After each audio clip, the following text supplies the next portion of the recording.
Deborah குடும்பத்தினருக்கு என்னுடைய அன்பின் புத்தாண்டு வாழ்த்துதல்களை தெரிவித்துக் கொள்கிறேன். இந்த நாளிலே நாம் தியான பகுதியாக எரேமியாவின் புஸ்தகம் 15ஆம் அதிகாரத்தை எடுத்துக்கொள்ளலாம். அதில் 11ஆம் வசனத்தை வாசிக்கிறேன். உன்னில் மீதியாயிருப்பவர்கள் நன்மடைவார்கள். தீங்கின் காலத்திலும் நெருக்கத்தின் காலத்திலும் உனக்காக நான் சத்ருவுக்கு எதிர்பட்டு உனக்கு சகாயம் செய்வேன் என்று மெய்யாகவே சொல்லுகிறேன். கர்த்தர் எரேமியாவுக்கு இந்த வார்த்தையை அவர் சொல்கிறார். வார்த்தை கிடைத்தவுடன் எரேமியா என்ன செய்கிறார் தெரியுமா? அதில் 16வது வசனத்தை வாசிப்போம். உம்முடைய வார்த்தைகள் கிடைத்தவுடனே அவைகளை உட்கொண்டேன். உம்முடைய வார்த்தைகள் எனக்கு சந்தோஷமும் என் இருதயத்துக்கு மகிழ்ச்சியுமாய் இருந்தது. சேனைகளின் தேவனாகிய கர்த்தாவே, உம்முடைய நாமம் எனக்கு தரிப்பிக்கப்பட்டிருக்கிறது. இப்படியாக எரேமியாவுக்கு கர்த்தர் வார்த்தை கொடுத்தவுடனே அவர் என்ன செய்கிறார்? அதை உட்கொள்ளுகிறார். அதை உட்கொள்ளும் போது தான் அந்த வார்த்தை அவருக்கு எப்படியாக காணப்படுகிறது? சந்தோஷமாகவும் இருதயத்துக்கு மகிழ்ச்சியுமாய் இருக்கிறதா? இப்படிப்பட்ட காரியங்களை நமக்கும் கூட கர்த்தருடைய வாக்கு தத்தங்களை இந்த புதிய ஆண்டிலே ஒவ்வொருவரும் பெற்றிருப்போம். சபைக்கான ஒரு வாக்கு தத்தம், தனி நபருக்கான ஒரு வாக்கு தத்தங்கள் என்று அநேக வார்த்தைகளை நாம் சுமந்து கொண்டு இந்த நாளில் இருக்கிறோம். அந்த வார்த்தைகளை நாம் எவ்வாறு எடுத்துக்கொள்ள வேண்டுமானால் அதை உட்கொள்ளுகிற அனுபவம் உள்ளவர்களாக இருக்க வேண்டும். தினமும் உங்களுக்கு கிடைத்த வாக்கு தத்தத்தை நீங்கள் என்ன செய்ய வேண்டும்? அதை தியானிக்கிறவர்களாக, அதை சொல்லி ஜெபிக்கிறவர்களாக காணப்படும் போது கர்த்தர் நம்மை வழிநடத்த வல்லவராயிருக்கிறார்.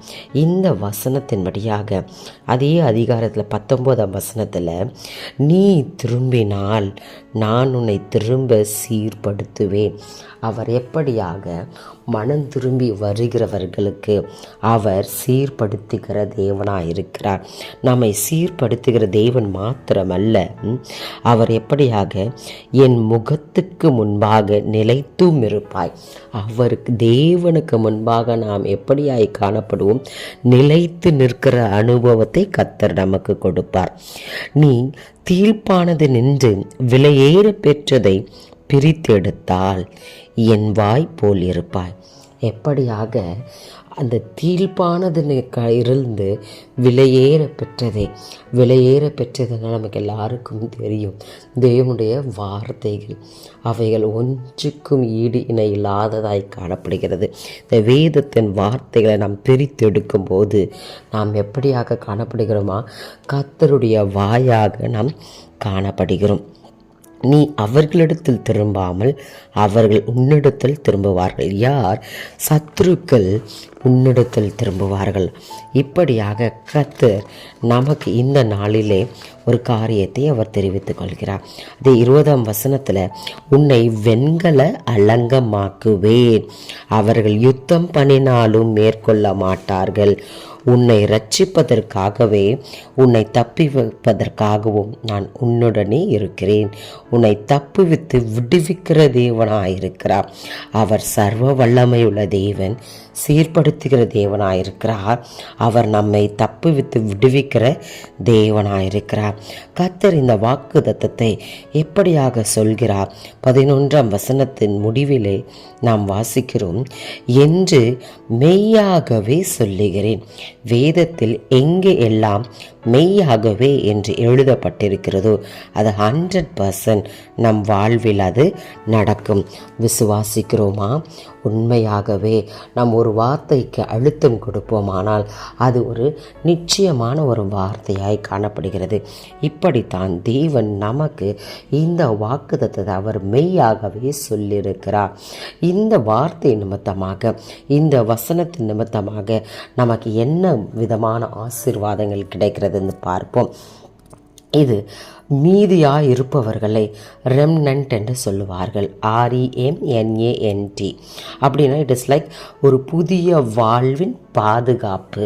இதுக்கு மீதியாய் இருப்பவர்கள் கிறிஸ்துவுக்குள்ளாக காணப்படுகிற நாம் மீதியாய் காணப்படுகிற பிள்ளைகளாய் காணப்படுகிறோம். அன்று இஸ்ரவேல் ஜனங்கள் மத்தியிலே அவர்கள் அநேக கொடுமைக்காரர்களாக பொல்லாதவர்களாக காணப்பட்டார்கள். அதில் மீதியாய் இருந்தவர்களுக்கான ஆசீர்வாதத்தை தான் தேவன் இந்த வேளையில் நம்மோடு கூட இடைப்பட்டு கொண்டிருக்கிறார். முதலாவது ஆசீர்வாதம் ஒரு இரட்சிப்பின் விடுதலையை அவர் கொடுக்கிறார். இரண்டாவது பெரும் பாதையின் விடுதலையை தருகிறார். மூன்றாவது ஒரு கனி உள்ள விடுதலையை தருகிறார். நான்காவது இரக்கத்தின் விடுதலையை நமக்கு கொடுக்கிறார். இப்படிப்பட்ட விடுதல்களை கர்த்தர் இந்த ஆண்டு நாம் ஒவ்வொருவருக்கும் அவர் கொடுக்க வல்லவராய் காணப்படுகிறார். முதலாவது இரட்சிப்பின் விடுதலை.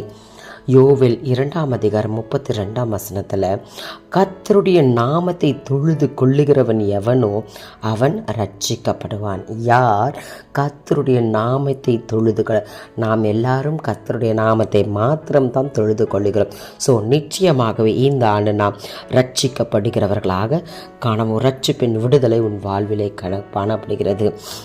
அது கூட கர்த்தர் சொன்னபடி சீயோன் பர்வதத்திலும் எருசலேமிலும் கர்த்தர் வரவழைக்கும் மீதியாய் இருப்பவர்களிடத்தில் ரட்சிப்பு உண்டாயிருக்கும். எப்படிப்பட்ட ஜனங்கள் என்று கர்த்தர் சொல்கிறார்.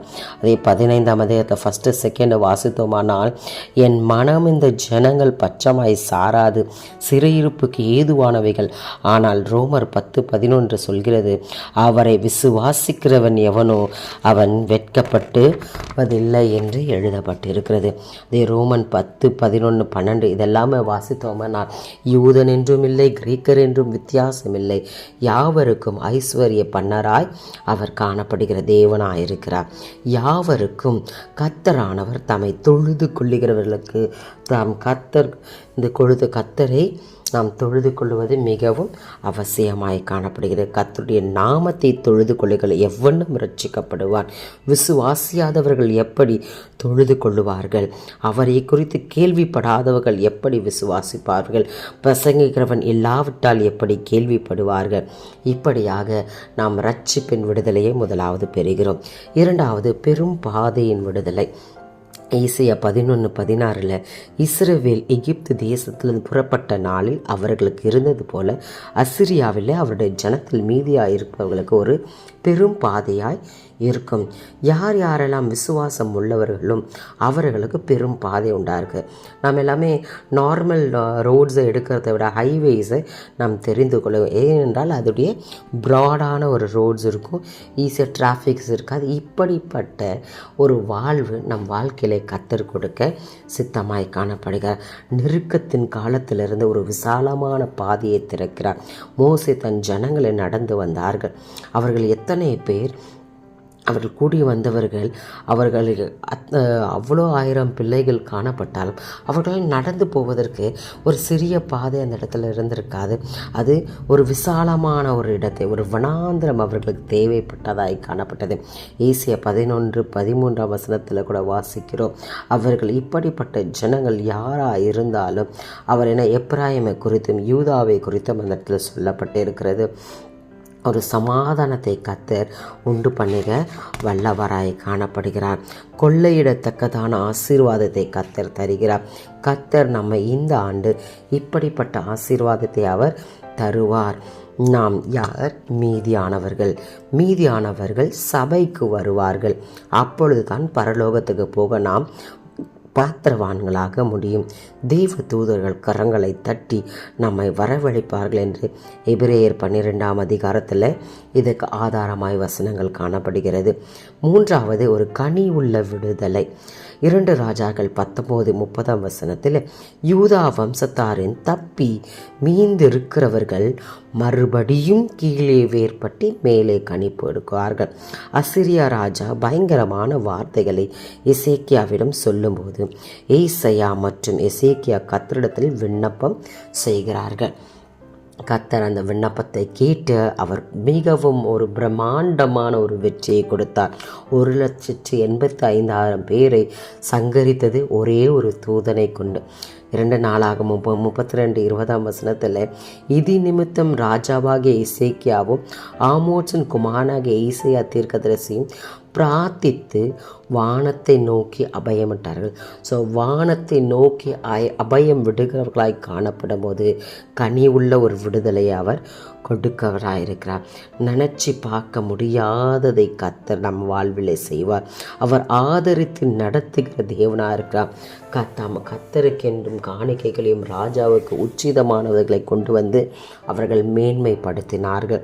இப்படியாக எசேக்கியாவின்படியாக ஒரு கனியுள்ள விடுதலை நமக்கு கர்த்தர் கொடுக்க வல்லவராக இருக்கார்.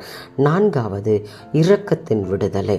எஸ்ரா 9:7, 8, 9 பார்த்தீங்கன்னா, தப்பின சிலரை மீதியாக வைத்தார், கைவிடாமல் உயிர் கொடுத்தார்கள். சகரியா 4:7, 9 செருபாபலை குறித்து எனக்கு மிகவும் பிடித்த ஒரு வார்த்தை.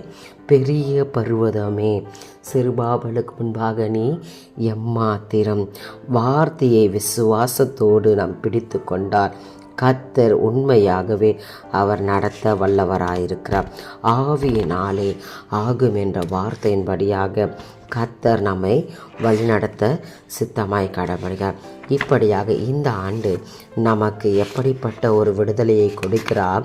ஒரு இரட்சிப்பின் விடுதலை, பெரும் பாதையின் விடுதலை, கனி உள்ள விடுதலை, இரக்கத்தின் விடுதலையை கொடுக்கிறார்.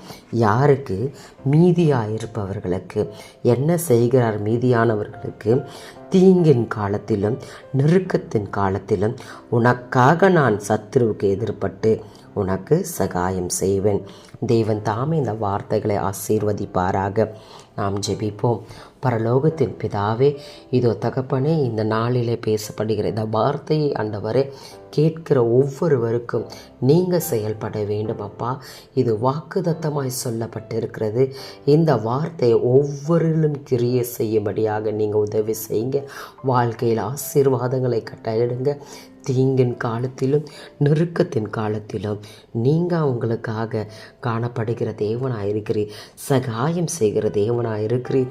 நாங்கள் விசுவாசிக்கிறோம். நாங்கள் ஒருபோதும் வெட்கப்பட்டு போகாதபடி ஆண்டவரே உண்மையிலே நாங்கள் மேன்மை கொள்வோம். தகப்பனே, உடைய கரத்தில் ஒப்பு கொடுக்கிறோம். ஆசீர்வதிங்க, பலப்படுத்துங்க.